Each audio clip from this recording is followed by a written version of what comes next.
This is the moment you all truly have been waiting for. All right, ladies and gentlemen, we're back at it with another episode of Talkin MMA. Instead of telling you to like and subscribe, here's what I'm going to do. I'm going to tell you why you should like and subscribe. We got a lot of stuff coming your way, guys. If you're an MMA fan, you're going to eat this shit up, man. It's so much to get. Even if you like one of the things, two of the things, three of the things, because we have a lot. We got breakdowns, highlights, podcasts, memes, interviews, and more. We got a lot of those things. So again, if you like one of those things, two of those things, cool. If you like all of them, fantastic. We're going to keep dishing out the content. Hope you enjoy it. As always, we're going to get right to it. We got some stuff to cover, right? We got UFC Vegas, was it 54?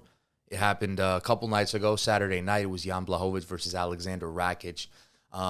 It was a fight that, if you would watch the last episode, when we broke it down a little bit, nothing too surprising. It was something that I thought was going Rakic's way. You know, I thought the fight was starting, the wheels were starting to spin towards Rakic's direction. You could argue Yan, it was 1-1. It was a very close fight.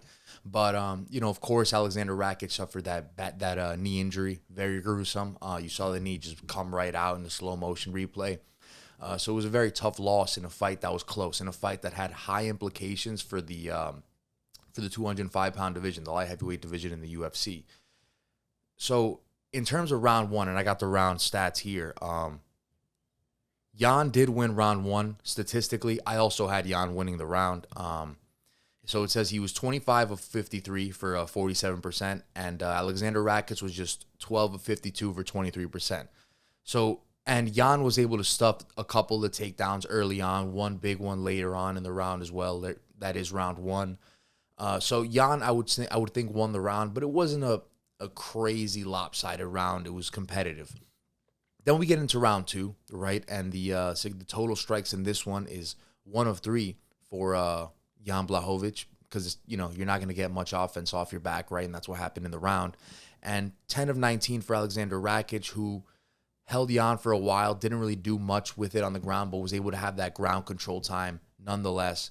And look, Rakic won the round. Did he damage Yan crazy? No, but he was controlling the round and controlling the fight ultimately. And I had it going 1-1 into the third round, and that's why it was so upsetting. It's tough, man, because you got a guy like who's just climbing, who's 6-1 in the UFC, almost there. This might be the fight that gets him back. He's fighting the ex-champion, and he loses, but that fight could have gone either way. Of course, we can't look behind now. We got to look ahead, right? So what's next? Are they going to run that back? Maybe, but, Rakic obviously is, Yan has an injury that he announced recently, right? He said an eye injury that he thinks he's going to, a cut around his eye, something along those lines. Said he thinks he's going to need surgery. He does not know how long he's going to be out for. He said it could be a big surgery or a small surgery. He doesn't know yet. Rakic, I would think, though, is still a more severe surgery, given that it is a knee surgery, and obviously the eye has nothing to be messed with, but I think the Yan thing was just a cut. Rakic, obviously something popped, something broke in there, something went bad, and, makes you wonder how long he's going to be out, which, again, leads me back to the rematch, right? So the rematch, could it happen? I don't know, because Yan looks like a guy who, based off his post-fight interview, he wants to fight for the belt next, right? He said, hey, listen, I just took out, a monster in this division. I was the ex-champion. I want to fight for the belt now. I feel like I'm ready. Could Dana say, hey, listen, or the matchmakers say, you just lost for the title, right? You lost, you got submitted in the first or second round, it was, something along those lines. We don't feel that it's fair for you to get an instant title match off of a win that was, it was a very close bout and the guy just hurt his knee. But I don't know. I don't think they go that way, because maybe you could even give a lot of that credit to the injury of Yan Rakic. You can give a lot of credit, or to the injury of Alexander Rakic, rather. You can give a lot of that credit to Yan kicking the legs. Because Yan, something we didn't talk about throughout the fight, through rounds 1 and 2, and even early in round 3, he was employing it. He was using those the leg kicks, and they were being very effective. Rakic was throwing a lot of those leg kicks as well in the fight, but they weren't nearly as effective as Yan. And Yan was actually checking a lot of Rakic's kicks, whereas Rakic was just taking them flush. So maybe that's something that sort of contributed to the knee going out eventually. Maybe, you damage that calf enough and it damages something else up there in the knee. So, I'm not a doctor, but it's possible. You know, Yan was still out there inflicting the damage on him, and it is what it is. So to say that Yan shouldn't fight for a title next, you know, I think it's a fair claim, but I don't think it's crazy to also say that Yan could fight for the title next. It's a 50-50 proposition here, whatever the UFC wants to do. I think it's an interesting scenario here. I think you're going to have to look at the landscape of the division, right, to sort of make a situation like that. We're going to take Rakic out of the equation right now just because he's injured temporarily, and let's look at the immediate future, right, for that 205 division in the UFC. Obviously, Glover and Yuri are fighting, right, for the title next. And Glover actually did say recently on social media, I believe it was, that he'd love to give Glover that rematch if he is to get through Yuri Prochazka. But is he going to get through Yuri Prochazka? A lot of people think he won't. You know, Yuri's a beast. So I don't think it's anything worth looking past, but I don't think Glover's looking past him. I just think we're giving him respect, you know? And now we got Alexander Rakic, who is ranked 3, right? You know, Yuri's, so we got Yan 1, right? Yuri 2, he's fighting Glover. Rakic 3, again, we're going to take Rakic out of the equation for a second. Magomed Ankalaev, forgot about him, actually, a guy who I was really high on early on in this podcast throughout the early episodes. It's not that it died down, you know, I mean, one, he already fought, and, you know, now I'm sure he's going to fight soon, but, you know, it's a little dead right now. But I was on the dude hard. I was riding that dude hard, you know, can't even lie. But where I'm going with this is the Thiago Santos fight. It kind of worried me a little bit because I thought he was going to be a little bit more dominant. I saw things that I didn't want to see yet. I think he could have a lot of trouble against a guy like a Yuri Prochazka, Glover Teixeira, even at this stage. So I think another fight does him well. So I don't think he's ready yet. Anthony Smith, if you look at it, Anthony Smith ain't ready yet. And I think Anthony Smith has a fight coming up against somebody, right? I'm not sure against who it is, but I know Anthony Smith has a fight coming up soon, if I'm not mistaken. Thiago Santos, you know, we got to take him out. He's had many setbacks at this point. He's going to have to build himself back up, right? Dominic Reyes, same thing. You know, Paul Craig is a very viable contender, but Paul is probably still a couple wins away. He's definitely not one away from a title shot. So if you're looking at the immediate future post Glover Teixeira versus Yuri Prochazka, now that I'm looking at the rankings, because I'm just unfolding this right now, you know, as I'm saying it, I'm not thinking beforehand or looking at the rankings. As I look at the rankings now, I do think that, yeah, Yan should probably get the title shot next. But here's one thing that I actually was looking into before the show. I was looking at Yan's record. We're going to have to start putting some major respect on Yan's name. I don't think I'm sure people do, but when you actually go and actually look at the fucking people he's beat throughout his career in the UFC specifically, it's impressive. He's got some impressive names under his belt. Now, I know he's not the champ anymore, but he's been champ already. And if he gets that belt back, all I'm going to say is we're going to have to start considering him not as an all-time great, but people are going to have to put a little more respect on his name than is actually given right now. Because if I look here, technically he beat Alexander Rakic. Okay? He lost to Glover. I mean, no shame in that, right? He lost the belt. Beat Israel Adesanya. Beat Dominic Reyes. Beat Corey Anderson, beat Jacare Souza, beat Luke Rockhold, lost to Thiago Santos. That was a long time ago. And was that? Yeah, that was a long time ago. Beat Nikita Krylov, beat Jimmy Manuwa, beat Jared Cannonier, beat Devin Clark, beat Lear Latifi. Like, he's beaten a lot of good guys. There's a lot of guys that you can look at that are way more known than Yan. And granted, it could be for other reasons like popularity and all that other stuff, right? Social media. But Yan's resume stacks up against like a lot of guys that are way more known than him, that are way more respected and taken more serious. So, you know, I think Yan is slept on a little bit. Maybe it's just me and I'm completely wrong. I don't think so, though. I think Yan's a guy who, you know, give him his respect because he's been a champion. He's beaten a lot of people. And again, if he gets that belt back, we could be looking at a guy who is climbing that pound for pound list, you know, and higher than a lot of people would give him credit for. So let's transition now to UFC Vegas 55. I want to talk about the co-main and main event a little bit this weekend. And so the main event is Holly Holm versus Caitlin Vera. Let's start there. You know, Holly Holm, 2-year layoff for Holly. Caitlin Vera obviously had that very impressive fight against Miesha Tate, right? That 5-round main event. She showed a lot of things, a lot of improvements in her game. And I think it's a fight that wasn't an eye-opener for a lot of people, but it was a fight that put her on a big stage, so she was able to display her skill set to a way larger audience. And I think a lot of people respect her more. A lot of people, give her credit. She's ranked number 5 as we stand here in the division. Holly Holm's ranked number 2. But Holly Holm is what now? 40 years old. She's coming off what now? A 2-year layoff. So it's tough, right? But you could also say she won 2 fights in a row, right? She's on a 2-fight win streak right now. So this is a very interesting fight for me. I don't see a finish here. A lot of these girls go to a lot of decisions as it is. Not like an alarmingly high rate of decision wins here from both sides, but or just decision outcomes, but like pretty high though. So like most times, like the higher percentage of fights is going to go to decision.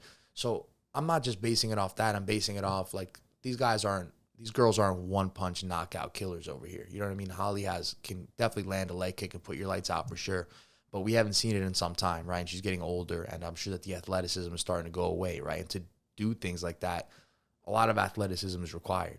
So, it's a toss-up fight, right? It's a fight that I think is probably going to go to like a split decision or a unanimous decision. Which Holly are we going to get? Are we going to get the Holly that we're pretty much used to, or are we going to get a prototypical 40-year-old fighter, male or female, coming off a 2-year layoff? Is there a success rate in that? Like how, you know what I mean? Like how many fighters come off a 2-year layoff at 40 and come back to be successful? I'd love to see the percentages on that. But that's why I would think it's a close fight, because if I knew that I was getting Holly, like legit Holly Holm, I think Holly Holm wins a fight. I think Holly Holm's movements are going to be a problem for Caitlin Vera. I think Holly Holm's movements are a problem for anybody. She's just a very hard fighter to hit. And Caitlin Vera obviously is going to look to implore the takedowns, the grappling. That's going to be her wheelhouse, right? That's going to be her MO to win this fight. And Holly's MO is going to be to keep this fight standing, right? It's going to be to piece her up. It's going to be to use a lot of those kicks. She's very versatile with the kicks, uses a lot of kicks to sort of fend her opponents off like a jab almost. So, an interesting fight nonetheless. Is there title implications here? If we pull up the bantamweight division for the females, is there title implications here? I don't think so. I mean, obviously we know that Amanda's fighting Juliana Pena next for the title. That's already announced. But who knows? Because, again, Holly Holm's ranked number 2. Caitlin Vera's ranked number 5. So these are 2 girls that are very much in the thick of the top 5 in that division. And when you look, it's kind of like at this point, who else? Who else is next? There's no one else that could really get it going. Irene Aldana, I don't think so. I don't think she's ready for that title shot next. She's definitely going to have to win another fight for me to prove it. I haven't seen enough. So could this be a title eliminator for whoever comes through the Amanda Nunes, whoever gets out of that fire in the Amanda Nunes-Juliana Pena fight? Could be. Very possible. All right, so in that co-main event now, we got Santiago Ponzinibbio versus Mikko Pereira. That's going to be a very exciting fight. Expect to see like a fight of the night kind of thing in that one, because both guys this fight, they want to keep it standing. We know that these guys, they can go to the ground. Like Pereira's got a BJJ background, very impressive, but Pereira, for some reason, always wants to keep the fight standing, wants nothing to do with the ground. I mean, he's gotten people in some pretty nasty submissions before, but his intent always is to thrive in the stand-up. That's what he wants to do. He wants to wow people and wants to electrify the crowd. That's kind of his main thing. Recently, he sort of had a change of heart based on his performances. Still wants to be exciting, but it looks like he actually wants to start winning fights now. The talent's always been there. So the fact that he's doing that now, that's going to be scary for anyone in that division. This is his chance to now crack in the top 15. He's fighting a guy in Ponzinibbio who, he's no fucking joke, this guy. Okay, this guy at one point was not maybe looking like a world beater, but damn close to it. Like he was looking like a legit contender in the welterweight division. He was on like a 7-8 fight win streak in the UFC, which is ridiculously hard to do. And, the guy hasn't fallen off the face of the earth, but he's had some adversity in recent fights. We can't deny that, right? And when you lose to guys like the Leech, who absolutely get ragdolled by Khamzat Chimaev, it shows that there's sort of tiers in this division, and Santiago Ponzinibbio, no offense, respectfully, just doesn't seem to be in that top tier of the division. And who is? I mean, there's only 5 guys in the world that have that claim, right? It's hard to be in the top 5 of any division in the UFC, and he was well on his way at one point to having it, but he did have those setbacks. He finds himself at number 14 now and maybe on his way out of the rankings, so he's going to need to pick up a big victory. The problem is he's facing a fucking killer, man. He's facing a guy who is supremely talented, who in the stand-up can do just about anything. Kicks from any direction, flying knees, punches, any combination of punches, anything you could think of, spinning wheel kicks, flying knees, Superman punches. This guy's going to do everything. He's a flashy fighter, but it takes skill to do a lot of the stuff that he does. So again, expect a banger, a fight of the night caliber kind of thing here. I'm looking forward to this fight. This is my favorite fight on the card. So we're going to see what happens. I do expect, again, a stand-up fight, a banger of a war here. And when you look at these two guys, it's just going to be a matter of who goes out first. I don't anticipate this one going 3 rounds. Ponzinibbio comes hard with that big right hand. How many guys has Ponzinibbio put out in the UFC with that right hand? You go look at Ponzinibbio's track record of the guys he's beaten. That right hand's done a lot of devastation in that welterweight division throughout the years. Mikko Pereira's done a lot of devastation throughout the welterweight division in recent times, finally starting to get back on track. So it's interesting to see what's going to happen here. Is Pereira going to crack into the top 15 in the welterweight division, or is Ponzinibbio going to fall out of the rankings? Or does he fall out of the rankings here? Does he maybe drop to 15? Who knows? But it's safe to say that this is a must-win fight for both men. Oh, sorry, I didn't see you there. See, I was busy reading up on how Manscaped saved my balls, but now that you're here, they might be able to do the same for you. Guys, support for your balls is brought to you by Manscaped, who is the best in men's below-the-waist grooming. The products are precise engineered tools for your family jewels. Manscaped's Performance Package, the ultimate men's hygiene bundle. Join over 4 million men worldwide who trust Manscaped with this exclusive offer for you. 20% off and free worldwide shipping with the code TALKMMA at manscaped.com. If my math is correct, that's about 8 million balls. Let me tell you a little story. Long time ago, guys, I was neglecting my balls. I was not treating them fairly, not treating them equally, not treating them as they should be treated. I was getting nicked, scuffed, bruised, battered, cut, whatever you want to say, all bad stuff down there. But you know what, guys? I switched to Manscaped, and now I don't neglect my balls anymore, and neither should you. So get Manscaped, guys. You won't regret it. This Performance Package 4.0 has arrived, and man, it's a game changer. Inside this package, you'll find their Lawnmower 4.0 trimmer, Weed Whacker ear and nose hair trimmer, Crop Preserve ball deodorant, and Crop Reviver toner, performance boxer briefs, and a travel bag to hold your goodies.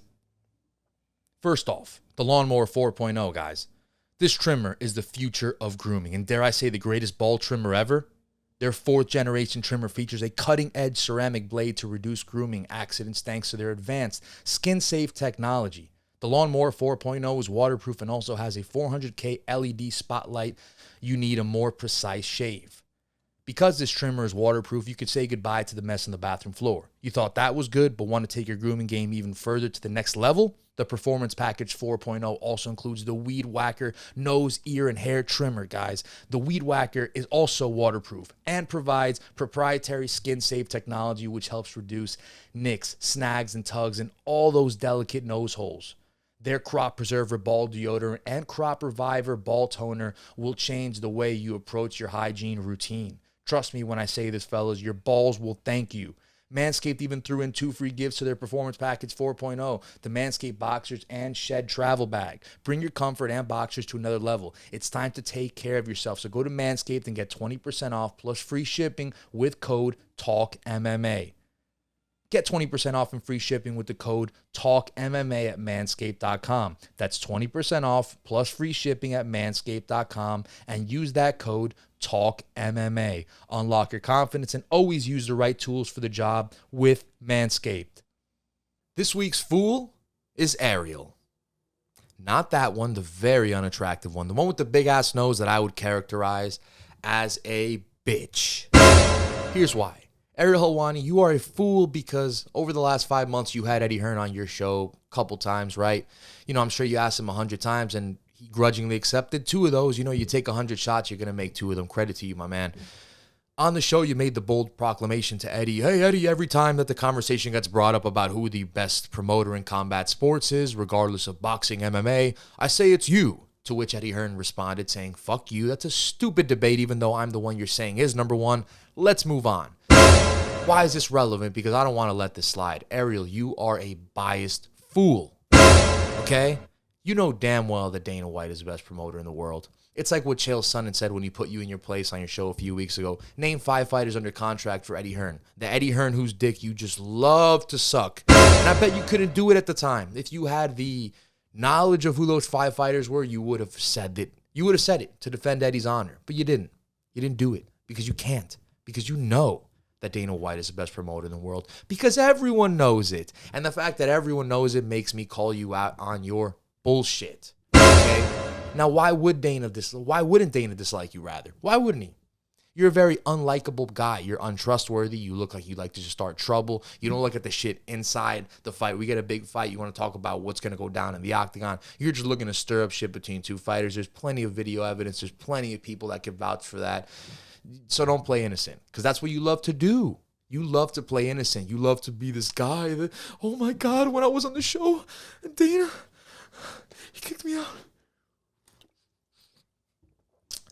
Of course he wasn't correct. Who the fuck does Ariel Helwani talk to at the UFC? Yeah. Quit this shit, buddy. Crying on your show. What are you, man? Are you kidding me? I have a little public service announcement to make. If you're a guy and you cry on your show, you're a bitch. Like, what the fuck is that? Come on, bro. You turn on a camera knowing good and well you're putting on an act and you're crying. And that's the thing, man, is I question you as a man. I question your integrity. I really do, man. The schmoes challenged you to a grappling match and you didn't want to take that for charity because you're above all these jabroni podcasters and all this. You're the mighty Ariel Helwani on the MMA Hour, even though, the promotion that you largely cover doesn't even want you to work for them. So what does that say about you as a worker and as a trustworthy person? I don't know. Back to you being biased. Here's why there are prime examples of you being biased. I will give them to you. How about all the times Jake Paul goes on to complain about fighter pay or Francis Ngannou? Is it a coincidence that you're always at the forefront of any person that has to rebel against the UFC? Anybody in the world that rebels against the UFC, best believe Ariel will be there with you at the front line with a pitchfork in his hand ready to fucking kill.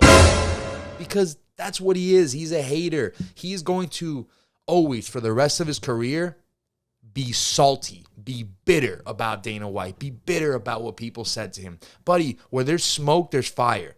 If you have fucking 30 people talking shit saying that you're untrustworthy, this, that, and the other, like Brendan Schaub, Joe Rogan, Brett Okamoto, what do you think? It's a coincidence that all those people are wrong? So all the people that ever spoke out against you are wrong. Let's all just take Ariel's word.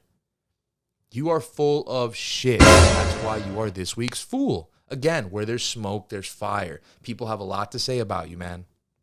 If you actually believe that Ariel Helwani believes that Dana White is not the best promoter on the planet, you are a fool just like him. Enough talk about the fools. Let's break into some MMA news to wrap up the show, guys. Man, this is just sad as I'm looking at the first headline here. Cain Velasquez has no respect for human life. Alleged victim breaks silence. Okay.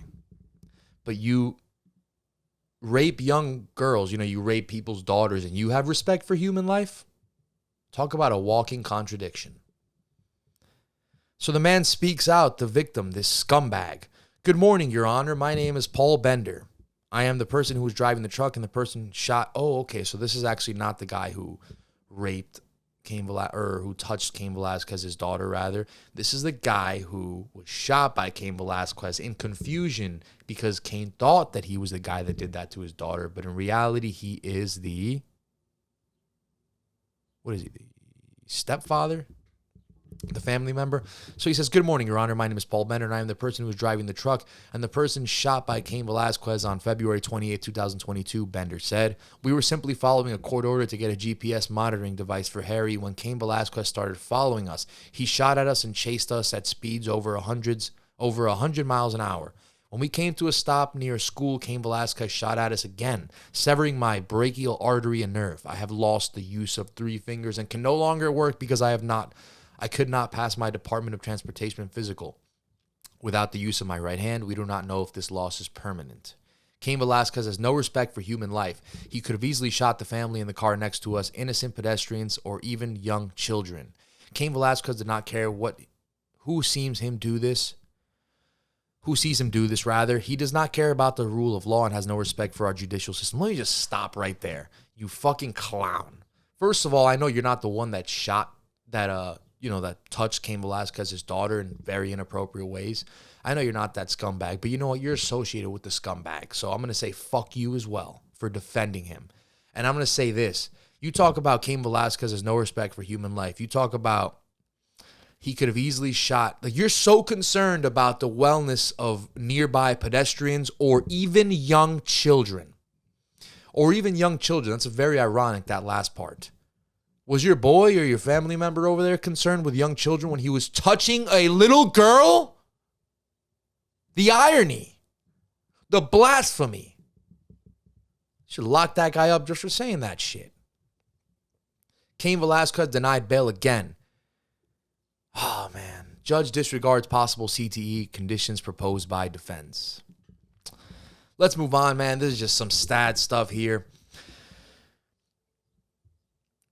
Chavez versus Ramos booked for UFC Austin. Okay, good.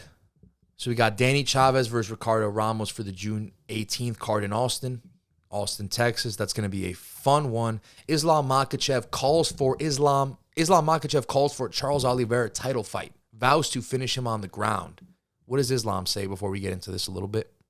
The UFC said we have to find some contender, but this is not a contender match. We don't have a champion, Makhachev told ESPN. Charles is a contender too. I hope I deserve it because I have a 10-fight win streak and I'm ready. This is my time now. Listen, UFC, if you don't give Islam Makhachev the next title shot, you're crazy. I mean, what does this guy have to do? He's on a 10-fight win streak. He's beating names like Drew Dober, Bobby Green, Dan Hooker. He's beating credible guys, okay? I don't care about all these fucking lame-os saying, oh, well, who has he beaten?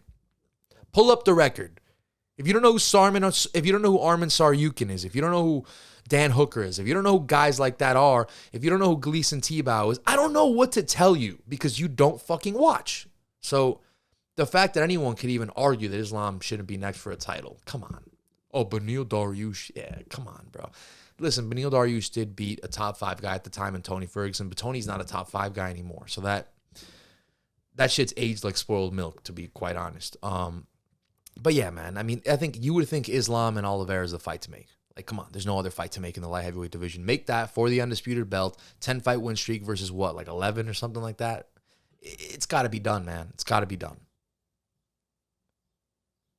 Davey Grant wouldn't mind a quick turnaround to fight at UFC's return to London in July. That would be fun. It didn't look like he took crazy damage in the fight. His face was a little bloodied up, little specks on it. But hey, I think if he wants to return and fight at UFC London, I don't see why that's a bad idea. Dana's certainly green-lighted fighters before when they've gotten medical clearance and looked like they were okay to fight shortly after. Hey, it's done. It's been done. If Khamzat Chimaev could fight, within 10 days, anything's possible. Michael Johnson opens up about career doubts amid losing streak. I was in such a dark hole. So obviously, for anyone who hasn't seen it, Michael Johnson just picked up a big knockout victory, much needed knockout victory at UFC Vegas 54 this past weekend. And I think a lot of guys who are OGs or been around watching the game for a long time, just fans specifically, we're all happy about it because Michael Johnson's been around for some time. He's not fucking Chuck Liddell, but he's been around for some time, and we've seen some great moments. He's given us some great moments, some great fights. So, yeah, it was fun to see that. Let's see what Michael Johnson says. When you're almost at the top and almost there and you're just reduced to nothing, it feels terrible. It feels like shit, especially being an athlete. We're all considered alpha males and we're the best. And we're the best, one of the best. And then you sit back and realize that you're not the best of the best. You lost 4 in a row. Something is going wrong. You end up being alone because your phone is not ringing enough. People are kind of turning their backs to you, which is a good thing. All the hangers just fall off themselves. So now you have to focus on yourself. And what do? Listen, man. credit to Michael Johnson for talking about it.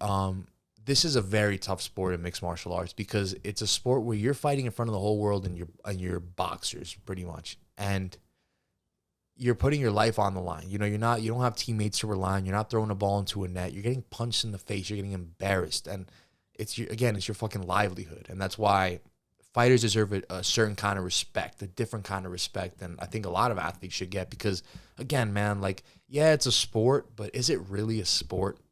Is it? You're fighting at the end of the day. I mean, yeah, there's a rule set, but it's pretty much, it is, man. It's not a sport. It's a fight. So I think people have to understand that. You can't bring that same energy of, this guy choked in Game 7 of the NBA to this guy's getting knocked out left and right in the UFC. You can't get guys like that. It's different. Tony Ferguson says, it's not the time to accept Charles Oliveira training offer due to desire for rematch. So Tony says he does not want to train with Charles Oliveira because Charles did offer it to him. I think everyone saw that proposition on Twitter. But Tony said he doesn't want to do it because he thinks he's going to fight Oliveira in the future. He thinks he's going to rematch him or he wants to rematch him. Man, Tony needs to give it up, dude. Like, first of all, the guy's just trying to be nice and help you out, and you kind of responded like a jerk. That's just my opinion. It came off a little arrogant, a little bit like you big leagued him or you tried to big league him. The guy beat you. He had no reason to reach out. You didn't beat him. He beat you.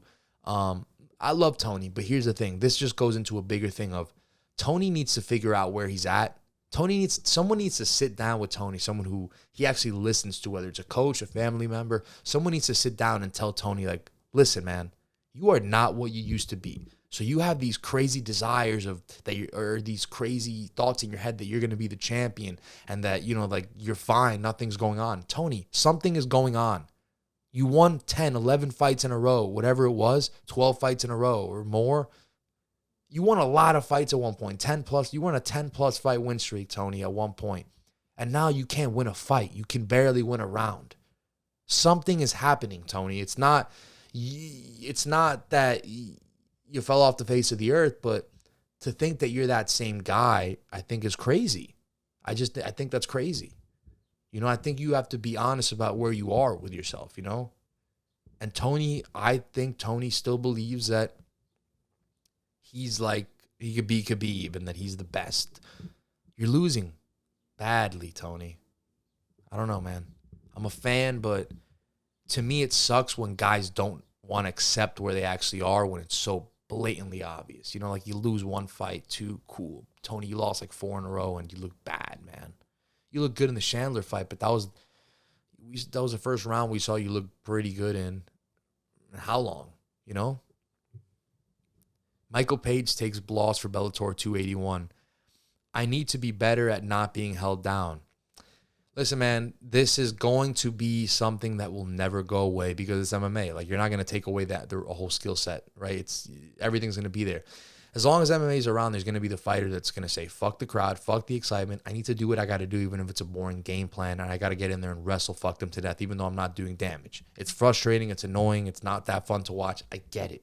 But that ain't going anywhere. So there's going to be fights. There's going to be high caliber fights, highly watched fights where people are going to walk away disappointed, like, man, that guy held him down. That's not going away anytime soon. I did think Venom Page won the fight because there's something to damage, right? It's like the people that made the argument that Whitaker won the fight. Well, no, because what damage is he doing? What is he doing? I value a big overhand right standing on the feet more than a guy holding you down for 2 minutes on the ground, 2-3 minutes. Because what is he doing with it? Yeah, if he's ground and pounding you, if he's actively going for submissions, that's a different story. But some of these guys just hold you. Nothing wrong with that, but it is what it is. You got to call a spade a spade. It's not exciting. Gregor Gillespie says, I am not fucking going anywhere. He assures UFC, so I guess he's addressing the fact that he's not in the rankings, but he says he's still on the UFC roster, Gregor Gillespie, so he says, I'm not going anywhere. Listen, man, I mean, look, before he lost to Kevin Lee, this was a guy that we were like, holy shit, Gregor Gillespie is going to rise up this division real quick, or he's going to be a contender soon. Things haven't gone quite up to par because it's the UFC. Like, I saw this crazy stat the other day, and it's like, well, maybe not the craziest, but Justin Gaethje was what, like 17-0 before he joined the UFC, right? Justin Gaethje is 6-4 in the UFC now. You know, like his win percentage is way less than what it was when he was outside the UFC. Why? Because it's a different game, man. The best fight the best. Like, people could say, oh, Bellator, this, that, and the other. It's true. The best fighters are there, too. There's some good ones. But if you want the cream of the crop consistently, 1 through 15, unranked fighters, and any little crevice that you could look, best of the best is going to be in the UFC. Other promotions have glimmers, you know, have guys here and there, have good divisions. But UFC is good from top to bottom. And that's why it's hard, because the best always fight the best. Katlyn Chookagian wants second title shot at Valentina Shevchenko or a fresh opponent next. Listen, Valentina's just going to keep running through everyone until somebody credible comes along, you know. I'm not picking against her until I see someone credible.